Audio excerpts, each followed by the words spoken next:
అందుకని హనుమ ఏం చేశారో తెలుసా అండి, తన రూపాన్ని విడిచిపెట్టేసి ఒక సన్యాసి రూపాన్ని పొందారు.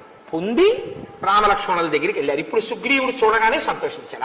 ఎందుకని మొన్న మీతో నేను చెప్పా, ఎవరితోనైనా అబద్ధం చెప్తారేమో కానీ సన్యాసితో చెప్పవలసిన అవసరం ఏమి ఉండదు. ఎందుకంటే ఆ లోకం అలా నమ్ముతుంది. సన్యాసి అన్నవాడికి లోపల ఏమి సంకుచితత్వం ఉండదు. సన్యాసి అనేటటువంటి వాడు అన్నిటినీ విడిచిపెట్టిన వాడై ఉంటాడు అని.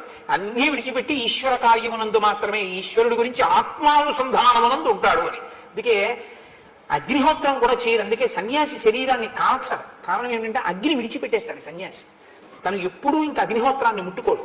అందుకే సన్యాసి వల్ల లోకానికి భయం ఉండదు. అగ్నిహోత్రం మనం చేస్తాం, తెల్లవారులు వేస్తే వంటన్నా చేస్తాం, అందులో వచ్చి ప్రాణులు పడిపోతాయి. పైగా ఉడికించినప్పుడు ప్రాణులు కొన్ని దాంట్లో ఉన్నవి ఉడికిపోయి చచ్చిపోతాయి. కాబట్టి ఇప్పుడు సన్యాసిగా వెడుతున్నాడు కాబట్టి ముందు సుగ్రీవుడికి ధైర్యం.